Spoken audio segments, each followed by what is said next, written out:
Hey everyone, while Ford and Chrysler are doing who knows what, it's time to take a closer look at Chinese cars. There's already a lot of interesting stuff popping up there. Just a reminder, my name is Tyler. Let's figure out these automotive wonders together. So, let's dive straight into the nitty-gritty of what Moskvich 3 owners are saying about their new rides.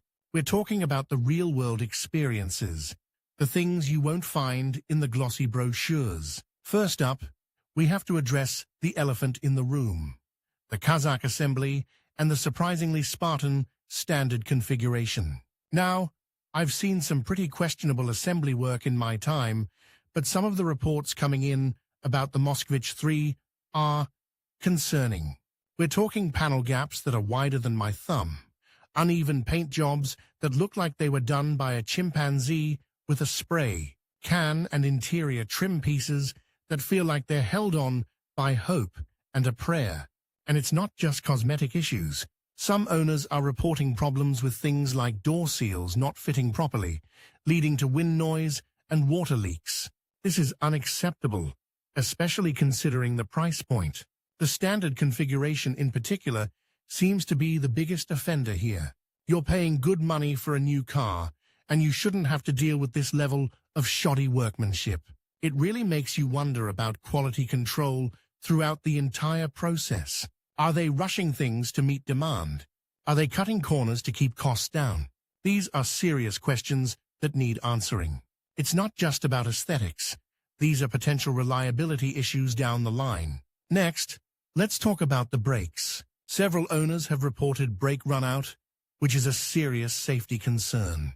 Brake runout means the brake rotor isn't perfectly round, leading to uneven braking and potentially dangerous situations.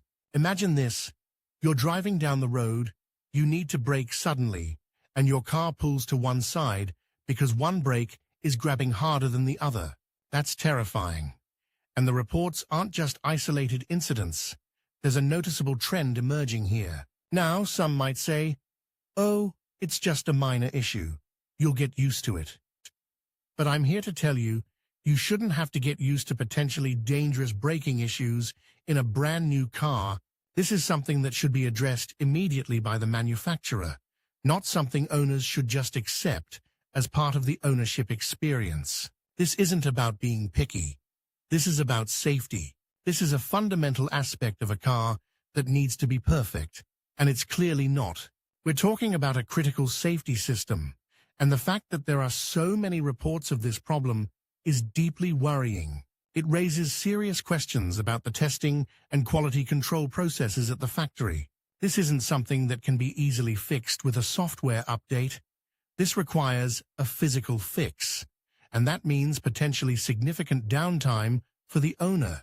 And again, this is a brand new car. So, there you have it, a glimpse into the real-world experiences of Moskvich 3 owners. It's not all sunshine and roses, and while the price might be attractive, you need to be aware of the potential pitfalls before you take the plunge. These are serious issues that need to be addressed, and hopefully, the manufacturer will take note and take action to rectify these problems.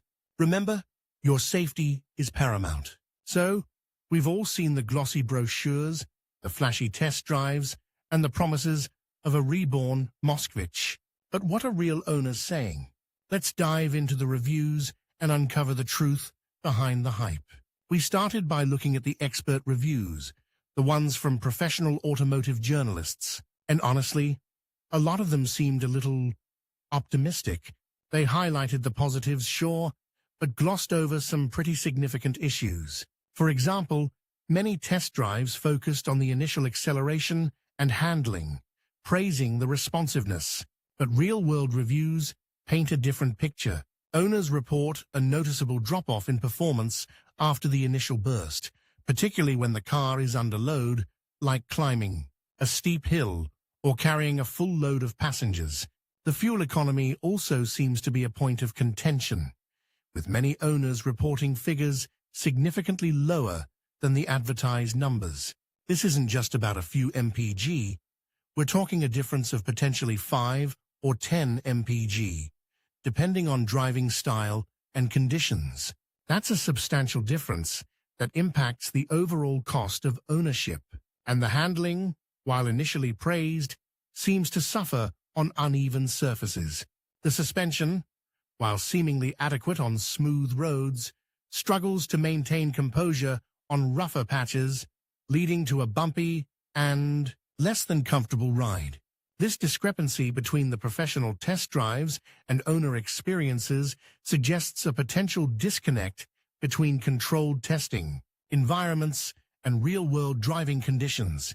Then there are the little things, the annoying trifles that add up to a less-than-perfect experience. Many owners complain about the build quality. There are reports of rattles, squeaks, and panel gaps that you wouldn't expect in a brand-new car, especially one with the price tag of the Moskvich 3. Small details, yes, but they contribute to a feeling of cheapness that undermines the overall impression of quality. The infotainment system, while modern-looking, has also received its share of criticism. Some owners report glitches and freezes, while others complain about the lack of intuitive functionality. It's not just about the software. The physical buttons and controls also seem to be a point of contention, with some owners finding them flimsy or unresponsive. These are the kinds of issues that can really grate on you over time, turning a potentially enjoyable driving experience into a frustrating one. And let's not forget the dealer experience. Several reviews mention difficulties with service appointments, unhelpful staff, and a general lack of responsiveness. This is a crucial aspect of car ownership that often gets overlooked, but it can significantly impact the overall satisfaction. Now let's talk about the keyless entry and the electronics in general. This is where things get really interesting. While the keyless entry system is a modern convenience, many owners report issues with its reliability. Intermittent failures, unexpected lockouts, and difficulties with pairing the system to the car are common complaints. And it's not just the keyless entry. Other electronic systems seem to suffer from similar problems. Some owners report glitches with the instrument cluster, while others have experienced issues with the climate control system. These aren't minor inconveniences. They're potentially serious problems that can impact safety and comfort. The frequency of these electronic issues suggests a potential problem with the overall quality control and software integration. The reliance on sophisticated electronics is a double-edged sword. While it offers modern features, it also introduces a higher risk of malfunctions and potential repair costs. And given the reported difficulties with dealer service, this is a significant concern for potential buyers. The combination of these electronic issues and the less-than-stellar dealer experience paints a concerning picture for long-term ownership.